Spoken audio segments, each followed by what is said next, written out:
but it is also through the imagination that is your communication tool with spirit. So the very fact that it is the imagination that is the tool to connect is what creates the biggest block for humans, because they have been conditioned to believe through their upbringing that when they are imagining something, it is make believe, therefore it is not real. It is created by the human consciousness, it is fantasy, it is not real. And we say, who says it's not real? What is real anyway? Real is just an interpretation of an experience, yes? So welcome to Galactic Guidance, the show that channels the wisdom of beings from higher realms. Join us as we tap into the cosmic consciousness and receive messages of clear guidance to help us navigate our spiritual evolution on planet Earth. So sit back, relax, and let's connect into the higher frequency.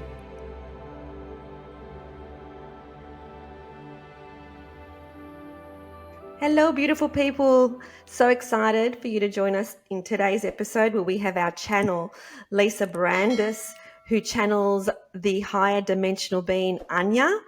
And we never, ever discuss what we're going to talk about, what we're going to discuss. It's whatever comes up for the day. So what actually happens if you've missed any prior episodes is that Lisa goes into a state. She's a conscious channel. So that means that whilst she channels Anya, she's been channeling this high dimensional being now for about 30 years.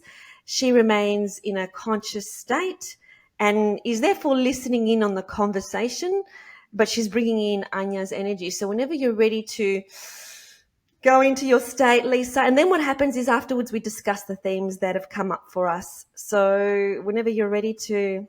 Okay, you've aged me a little bit. It's not quite been 30 years.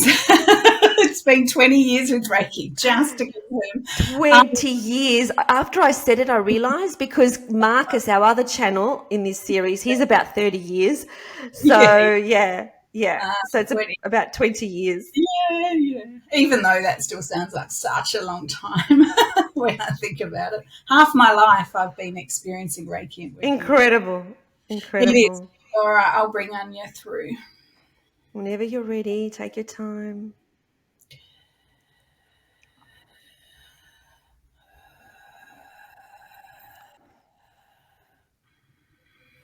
Yes, we are here, Anya. Oh, we're blending with Lisa. She's like, are you here? Are you here, Anya? Yes, we're here. We've been with her all morning, as we are every day, and she often struggles to, especially on mornings when there's a lot of chaos, to wonder whether she'll be able to channel. And of course, it is just simply a process of surrendering and letting go. So thank you for this opportunity. The more that we begin connecting and channeling, the more Lisa goes into a trance state and relaxes and surrenders.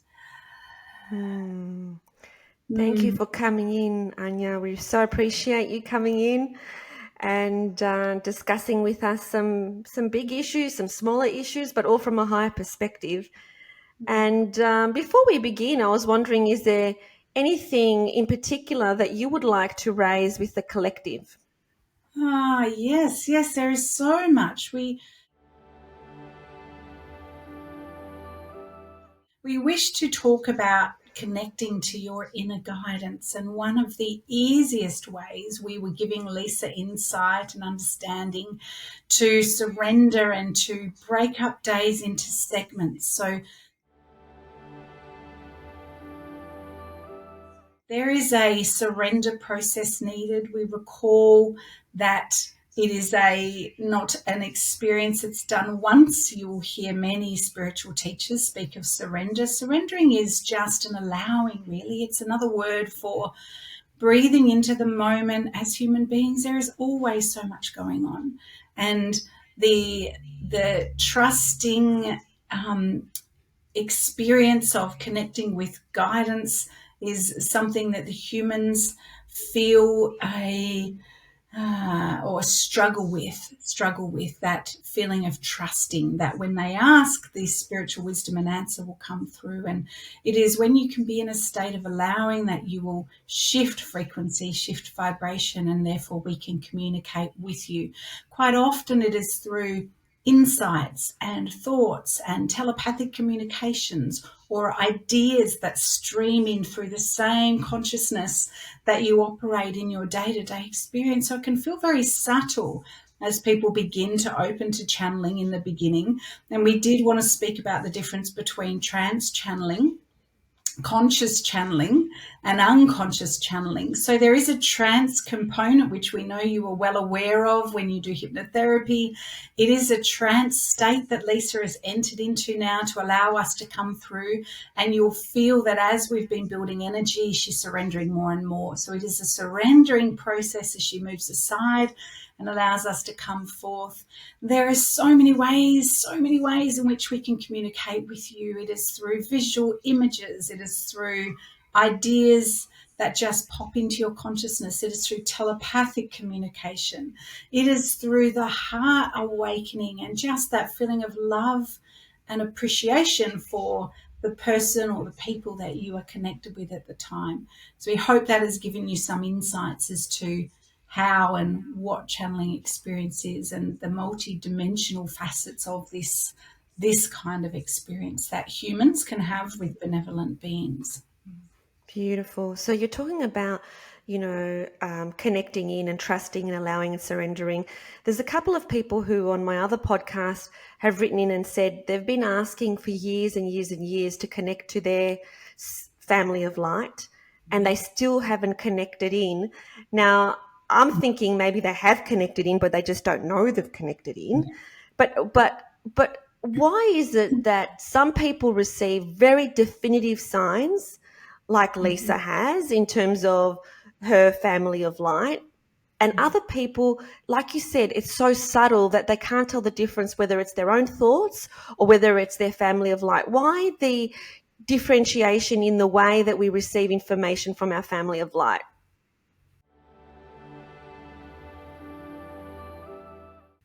Because every human being is unique, so therefore the way that they will blend with their spirit counterpart is as unique as every human being. Quite often we find that where there is a great desire to channel or a great desire to trust in their intuition, there is also great resistance.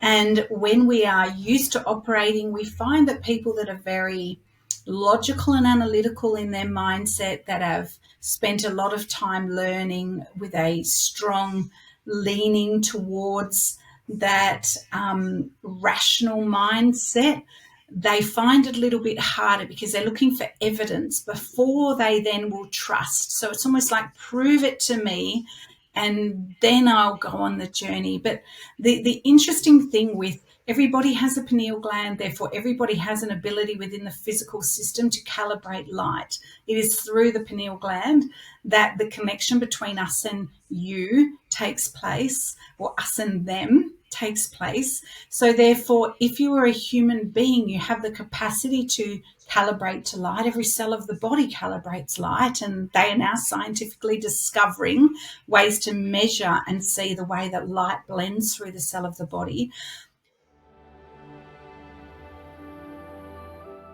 But it is also through the imagination that is your communication tool with spirit. So the very fact that it is the imagination that is the tool to connect is what creates the biggest block for humans, because they have been conditioned to believe through their upbringing that when they are imagining something, it is make believe, therefore it is not real. It is created by the human consciousness, it is fantasy, it is not real. And we say, who says it's not real? What is real anyway? Real is just an interpretation of an experience, yes? So when one is able and has naturally been more attuned to using fantasy or attuned to using their imagination in order to make a connection, they are predisposed to an easier experience of this. there is also other factors that come in where there has been religion that has created fear. And we say this with a lot of respect. We are not judgmental in regards to religion, but there is some circumstances where there has been negative experience. Therefore, there is fear present. And also there is a lot of fear around connecting to spirit and a lot of fear around being not in control of the experience, which was part of Lisa's journey, which is why she's chosen to be a conscious channel. She's present with it. Other channels in the past would need to totally surrender and get into a deep, deep unconscious trance state before they were allowed to, or before they were, their mind allowed for that experience of blending with the benevolence. And again, that's usually where there was a soul contract in place prior to incarnating into this life experience, because that is quite a big hurdle to overcome, to fully surrender. And that is like a 98% surrender to trusting the guides to come through and then discovering the message afterwards. So it is it is a big question that you ask, and on an individual level we could fine tune it more specifically, but if we hope that this has given a global overview, there is something we would like to share. And many actors find it easier, or those that have had acting experience find it easier to trust and to play, because they can connect with their guides in that imagination place. Just like when they were acting, they were playing a role, they were, pretending. And it is that playful energy and that curiosity that creates and paves the space for meaningful connection with the guide. So we see the biggest block is that they want the high level accuracy, as some channels like us have demonstrated is possible, and therefore they feel the dissatisfaction when there's a need for them to play and make believe and have fun in order to kind of meet your guides halfway, if that makes sense. So you have to play, make believe, make it up, create.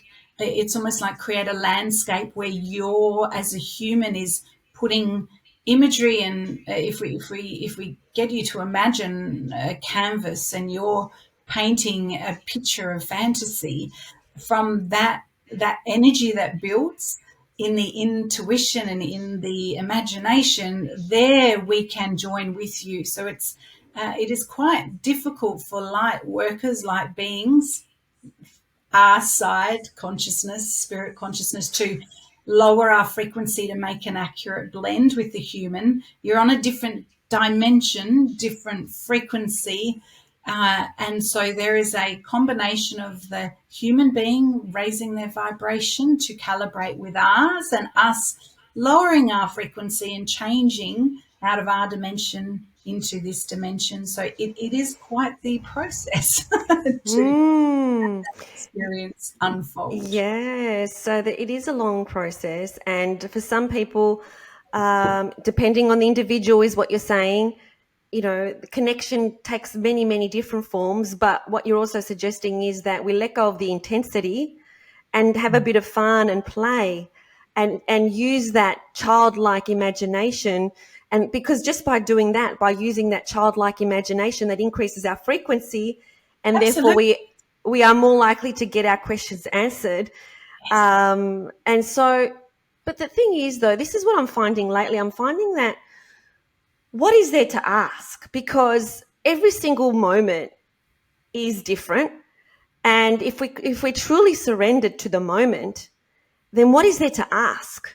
It just feels like the only thing that's really asking is our ego, because our soul doesn't need to actually have the answers to anything. If we're surrendered to this moment, what is the question that we need to ask?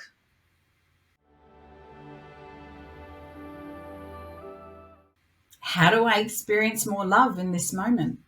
And then looking for inspiration to how you can calibrate, because to experience human form in total enlightened state of being is quite an ask for the human being, because you are integrated with the ego. You are here and experiencing. We would find that a human being would have a greater chance of living an enlightened experience where there was no opportunity for them to interact with other human beings that were not in an enlightened state. So when you are interacting with other human beings, they have a capacity to create chaos and to bring energy and story and experience into your life's journey. But we would actually question, isn't that part of the reason you came here, is to experience the diversity, to experience the contrast, to have your heart broken for if it wasn't for the expansion that takes place. Therefore, isn't it all light? Even the shadow, even the pain. Absolutely. We love it all. We love being there in the moments of the greatest sorrows, and we love being there in the moments of the greatest joy. And we always have a calling card. We are always calling you to that enlightened experience. Yes, because that is where we sit. That is the space we are at. And we bring our love to the human condition and the human experience, because it is one that is filled with all kinds of diversity, and that is the richness and the tapestry of life that makes it most interesting from our perspective. Yeah, absolutely. But I guess the the human experience, it's all about the where's the line. So I'll give you a personal example, in terms of weighing up the love and the feeling of love for others, like there's no separation, to boundaries. So as an example, I've had a person who purchased one of my courses recently, and her refund period was over. So she connected with me 6 months after she purchased the course, when usually refund is the first 30 days, no questions asked. And she said that her circumstances had changed. She needed the money desperately because her grandchildren were sick. She hadn't had time to look at the course, and she requested a full refund. And I had a bit of a dilemma, because there's a part of me, the soul part of me, that's like, we need to look after everybody as if they're us, because they are us. And if she is in a need, I can provide for her and I'll give her her full money back. And then there's the ego part of me that's like, but hang on, like there's a boundary there that, she's had all this opportunity to do it. She hasn't done what she was supposed to do within the confines of our terms and conditions. But then the soul part of me says, but that doesn't matter. She's a beautiful soul, and it's my job is to really expand my love as much as possible and just give her the full refund. What would you advise from a higher dimensional perspective for that situation? Are we always tested, like how, like if there's no lack, because there is no lack in our abundant universe, just give everybody what they want, right? Yes, that would be easy on one side, but then difficult on the other, because your business would suffer because of that, you see. So you could, in fact, offer free training to everybody, and therefore you wouldn't be able to keep your lights on and you wouldn't be able to pay your rent. So where there's a circumstance where you can make a difference and you can be generous of heart and soul and provide, then you'll feel inspiration to do so. When someone is making a demand from a neediness, from a place of desire that comes from their own lack of honouring the choice and the decision that they made, then we would suggest the most loving thing to do is to hold steady to your boundaries and to say, to say no with love, if that is what feels right for you. And sometimes the most loving action is the difficult choice. We're not saying that it's easy, because what also happens is there's that desire to want to please others and want people to be happy and content.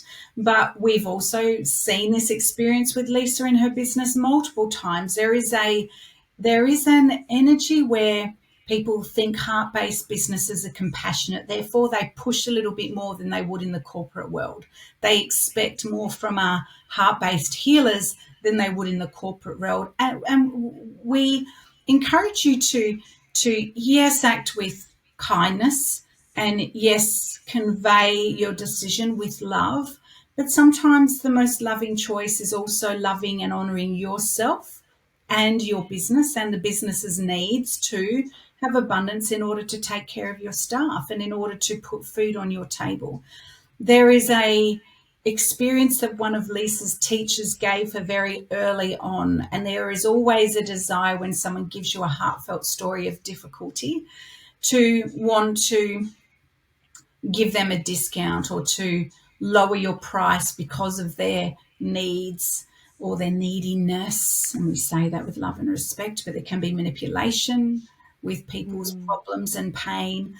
And what her teacher told her was, if you're going to say, give $100 back, in other words, charge $100 less than you ordinarily would, then what we want you to do is sit for a moment. And as you give that $100 back to that person in honoring their victimhood and their negative exchange with you, because it comes from a place of neediness and it comes from a place of validating their fear-based experiences. And when we give in energy to that experience, we are also teaching them that that is okay, that their word does not matter. We're teaching them that you don't have to have integrity when you deal with me as a business, right? So we expect that of ourselves, yes, and others expect that of you and others like you in business. But it is difficult. We're not saying this is an easy exchange, but then let's just say on this one case, you decide you pity her, you feel for her circumstances, which we don't. We understand she's in a difficult circumstance, and equally at any point she can choose to empower herself out of it by doing your training. Yes. So imagine putting $100 and holding it to your family that you love and then taking it away from them. And it's a different way of thinking, because that is exactly what you're doing energetically. You're saying to your family, to your staff that you love, that adore you, that work so hard for you and within your business, you're saying, in this moment, you matter less than this client that is actually operating out of a fear-based, demanding exchange. That is going against the rules she was well aware of when they signed up for this process. Or again, there's a lesson for them in reading the fine print and understanding the commitments they are making when they make them. Yes, life circumstances change. And we also ask our light workers to look that as you hold yourselves into reputable businesses and you're wanting to be seen as equal with other counterparts in other professional industries, it is important for you to have standards of practice where you have decisions made that are not based on emotional decisions. When one comes with a heart-based story of difficulty or poverty consciousness, and as truthful as it is or not, it is still an emotional-based plea, and therefore you are leaning into making an emotional-based decision as to whether you say yes or no. Whereas if we take all emotion out of it, it's just a simple decision. Did she enroll in a course? Yes or no? Yes. Yes, she did. Did she have a time period where she was able to change her mind if she got in and decided it wasn't for her? Yes. How long was that period of time? 30 days. Do you feel that that's long enough for someone to get in, engage with your course and decide it's not for them? Absolutely. Yeah. So therefore, she had time, and if even more so that she's come back to you 12 months later. So she's given ample time in order to engage in the program. Yes, but what has come to me is that, so in the past, I would have had no problem saying no in the past because I was very, very good with my boundaries and I wouldn't have anybody take advantage of me. But with the way that I think in terms of like, okay, if we know that the universe is abundant, which it is, if we know that there is no lack, which it is, when our children are thinking that there's lack, when our children who are our brothers and sisters or our children or our people, they think that and they think they really need it, then just give it to them. So then what does that do? What teaching does that teach them? So when they have that exchange with you and you are a spiritual teacher, yes, what is it redefining for them when you give into that exchange? What are you actually teaching them? What's the Yeah. behaviour that they're demonstrating firstly? What's the behaviour they're demonstrating? Well, they're demonstrating victim consciousness. So by saying yes to that, you were saying that's okay, and you're not, in fact, spiritually teaching them anything other than teaching them that this behavior is okay, and therefore they will continue it on and on and on, and that is not in their highest good. So what is in their highest good sometimes is tough love. Tough love says with the kindest, I'm so sorry for your circumstances. I feel for the place that you find yourself in. But unfortunately, at this time, we are unable to support a refund. But here's what we can do. And perhaps there is something you can do to support them to change their frequency, to change their vibration and their experience. And yes, it's an abundant world. Therefore, they can increase their abundance in multiple ways, just perhaps not in this way under these circumstances. You see, there might be another cause where we agree that operating in an abundant frequency is definitely warranted and therefore encouraged. And you may find you enter into an exchange with a student where there is a genuine need and a heart-based gratitude, and it just feels like you want to be generous and to that particular client, because out of their inspiration, because they're behaving in a way that is in alignment with source, they are grateful for every little moment, every little exchange. And you know that there's a genuine desire, but a genuine inability to engage with your program. You might offer a select few for no exchange as a way of supporting those that have a genuine desire and know that they will reap the rewards and then give that back to others, you see, which is just being generous because and for the right reason. Understand? Rather than because the other question is, when you look at your internal guidance, if you were to, and this is another way you can check in with what feels right and what resonates for you, Eleni, if you were to give her a full refund, how would you feel personally? I actually feel better, because I just don't want people wanting something from me that I can give that I don't give. So it feels in alignment for you to give to her? Yes. And there's no feeling of... No, because I know there's no lack. So when I know there's no lack, and that, I feel that that's what I feel. I feel that when people are asking for something and I can give it, then the highest expression from me is to give it, and they can learn their lesson elsewhere. At least then I don't have any karma. What do you mean by karma? Well, if I don't give it back, then there's a belief that I'm holding on to. That belief is that there is lack. That means that if I give you something, then I have less, and therefore that belief is going to play out some other way. So don't play on those beliefs. Don't action. Do you feel you enter into more generosity when you see that there's a genuine need, and therefore you can enter into that exchange? Then going with what feels right is the right choice for you. It is from a teaching point. Every decision that you make, we suggest you go within your own internal guidance and make the choice that is right for you. And there will be times and circumstances when it doesn't resonate and it feels right to go into a teaching space where that feels like the right choice. So, yes, in this instance, if that is what feels right and resonates with you, and it feels good to share and to be generous, and it feels like to not do so would be going against your values and your principles as you are trusting in the abundance and the flow of the universe, then that is the right choice for you. And how did you come to that decision? Just through your own knowing? It came up with me when I was doing a ceremony last week, and with the plant medicine, and that's one of the things that came up for me is just refund. Like, I just don't want any kind of anything around me that people are asking for something, and for whatever reason I believe I can't do it, I don't do it. I prefer to do it, and that sort of proves to my psyche that there is no lack. There is no lack. There is no lack. Perfect. Then that's a right choice. Beautiful.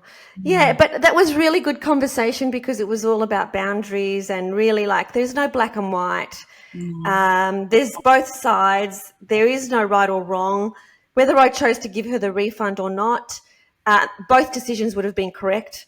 So it's really about really going back to your original sentence when you first started, which is to trust your inner guidance. And no matter how subtle that is, to trust your inner guidance. So just want to say thank you for your guidance today. I so appreciate you, Anya. And when you're ready, we can bring Lisa back. Beautiful. Thank you. Thank you. I'm already back. I can feel myself drop at the end and come back in. Thank you, Eleni. It's very interesting, isn't it? And I think, also when I look at those times I've gone through that decision in my own life as to whether to refund, I actually had one recently where I didn't take that line. I actually gave her a refund because it was easier just to go, I just don't want to deal with this. So on a personal level, I gave her the refund for the exact same reason as you. It was just like, if she doesn't want to be in the course, I don't want to force her to, and I wanted to just move. How did that feel for you? How did that feel after you did it? I felt very, I personalised it straight away. So it felt like an initial rejection because she actually didn't enjoy the course.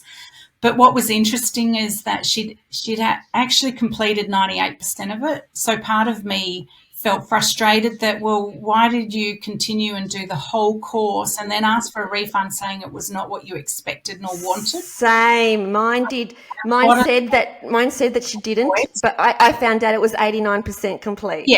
Yeah. And so I spoke to another business colleague and she said that there's actually students that go around doing this where they do it to get free courses and they don't have any ill feeling towards doing it. And I'm not saying that this particular woman did that.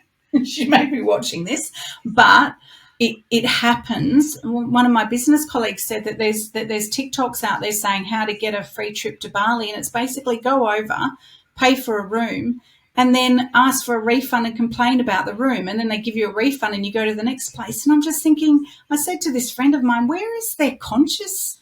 Where is their sense of right and wrong? Like, how can people do that?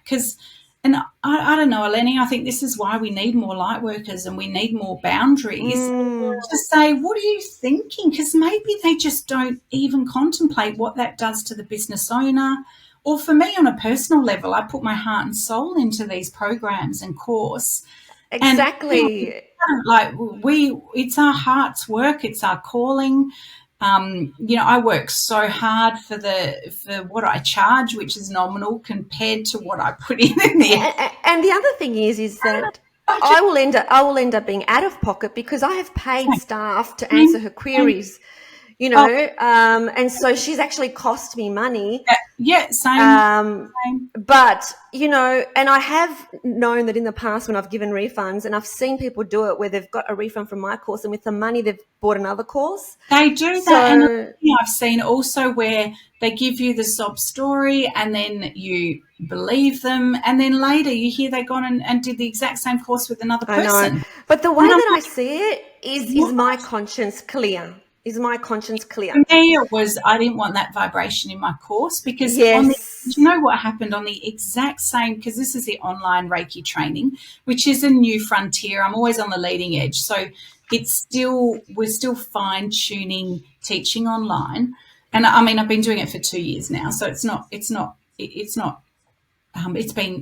been tested and working. But what actually happened is in the exact same time I was having this I felt quite rejected and she didn't like my course, and I went into that I'm not good enough program. But I also then had in my I've got like a practitioner member group, one of the ladies that also did my online training that never would have learned Reiki because she's in a remote area on the other side of Australia. She actually used Reiki to help her husband transition a day before she posted about it in the group. And then I saw the love and I saw the connection, and I just went, that's my people. The other one is irrelevant. Like, I just don't want her energy in. Like, I just saw the difference of that real need being met and that heart-based connection and the beautiful heart-based souls in my group that were responding to her message. And I just went, that's what it's all about. And so it was an easy, to be honest, I think I made the decision because it was a 50-50. She'd already paid 50% and had done it on a payment plan, and I just cancelled any further money coming out of her bank, which was meant to be the second half. And so I kind of thought, oh, it's halfway, and that felt right. But and the other thing I've also had in a business experience is being exactly like that. I'm a light worker. I'm a heart-based person. I'd feel for them and I'd give them the refund. And then my bookkeeper's sitting there going, look at what's this done to your bottom line. And I'm struggling to pay my bills. And you see the consequence of that. And what I've also felt is they just leave anyway. You never see them again. So the fear is that they even badmouth you, right? And no, I didn't have any fear. I really didn't have any fear about that, and I didn't take it personally because I know it's a fantastic course. But it's come to the end of its line anyway because I don't promote it anymore. That course, and I've decided I'm not going to do any high-end courses anymore. It's all going to be month by month or whatever, so people can just opt out whenever they want. Yeah. So it felt like it's the end of an era anyway. She's the last one that ever bought the course. Yeah. And it's just like, when you see the complexity in a decision, you know it's the right choice, don't you? When you look at all the different, and this is why your spirit guides and you were the best person to make that decision because you know all of the details. And that's, it is so complex, isn't it? Yeah. It just felt like, okay, it's almost like confirmation that side of the business is finished. Yeah. It was almost like confirmation, that it's just finished. We're just done over here. And that's what it felt like. I've had similar experiences in my business, and because you've been doing something for so long, I don't know, do you find it hard to let go of some of these programs that are your heart's work? Oh, I have. I have found it hard, but I let them all go.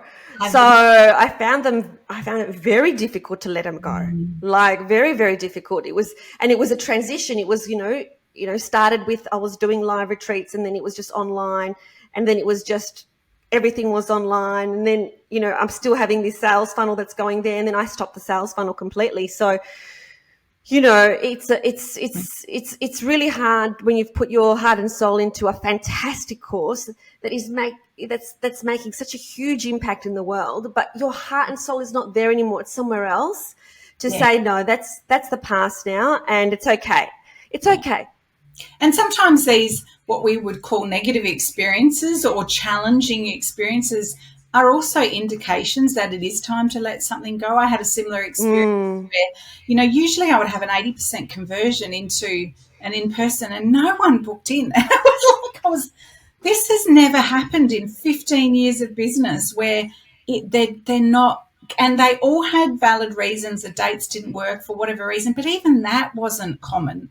Like, because I would tune in and I'd pick dates based on, the energy and what felt right, and my guidance would be there. And I'm just like, because this is the space I'm meant to be. And I love this. And there's other things that I'm brewing that are. Exactly. Did you end up asking Anya about that or not? I don't think I did. I've been so busy that I don't know. I don't think I did. I also get very, I find it hard to channel guidance from Anya for myself when my problems are activated because my head gets too in the way and I think it's her, but it's me. So I find I have to kind of just let I'm very emotional. I see and experience the world through my emotions and I'm a total empath. So I have to wait until my drama settles in my head before Anya can come through. And quite often I'll be doing a reading for a client or a Reiki session, and it'll be a very similar experience, or just like what we've had, where a conversation will happen in my everyday life, and Anya will kind of come in on when I'm focused on someone else. I hear my guidance through, helping another. So yeah, I need to work on that. I need to work on meditating more, I think. Well, if you ever need, in the middle of your drama, me to talk to Anya on your behalf, we can do that here in this series. Okay, cool. Oh, well, let's do that next time. We'll bring up a how would we do that, Eleni? So I would tell you something that's going on, a problem I'm having. Yeah. Oh gosh, I don't know whether that would work, whether I'd be too active for it. No, you just need to surrender. You challenging me. Okay. You just need to surrender. I reckon that's the next stage for us. Okay, awesome. We'll do that. Yeah. I love it. So really good messages for people listening today in terms of setting boundaries, knowing that there's no right, no wrong, and every circumstance is different, and what feels right for you. What feels right, not out of fear that somebody is going to badmouth you or someone's going to do something to you, but what feels right for you is the path to take, what feels right. And for me, with this particular situation, whether that lady was saying the truth or not, and even though she had accessed 89% of the course and it was 6 months later, it was just like, well, if I truly, truly, truly believe that there is no lack, if I truly believe that if I give her back, $3,000 and that $3,000 is not gone from me, it'll come some other way. If I truly believe that, then what is the harm of me giving it back? Yeah. Yes, she hasn't learned her lesson, but oh well. It's not your role to be in for her in that exchange, and that's beautiful. I was listening to a podcast about happy money the other day, and he was talking about saying thank you, say thank you for every experience. So when you think about that, when she's acted as a I guess inspiration for you to reinforce that, knowing that you live in an abundant world and that there is always more to go around, then you say thank you, give her the money and say thank you, because you get excited about the abundance that's coming from the people that are right for you. And I can say the same about the experience where I just said yes. It was actually liberating, just saying, okay, no worries, deleting the payment and going.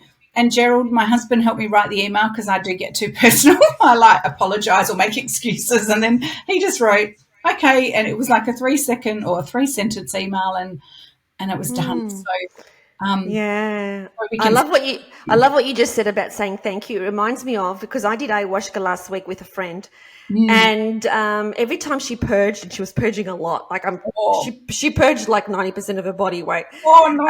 Every time she purged, and I'm on the opposite side of the room, she's going, "Thank you, thank you, thank you." And I just think of that scene now, and I just laugh because it's just like, I wasn't laughing at the time, but now it just feels so funny because that's exactly what you're talking about. So she's purging and she's saying thank you, because thank you. Like, it needed to leave my body. It needed to leave my body. So thank you. And it's all about saying thank you to all these beautiful human experiences that we all have. Oh, absolutely. And it's for the lessons that we get from it. Isn't that why we signed up to be here in the first place? It's all of this.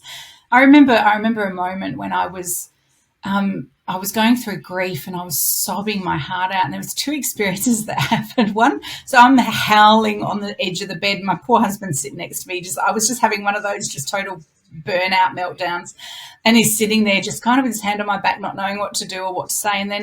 And he was just being there with me, which was beautiful. And then I was sitting in front of the bedroom window, and this little boy that lives down the street, he's Indian, he just runs across the window frame, stops, bends over, wiggles his bum, turns around, jumps, wiggles his bum and runs out of my window scene. And I just started bursting into laughter. It was like this total pattern interrupt, and just such a funny experience. I love it. Life just brings you out of the drama, right? It wakes you from the sleep. Yes.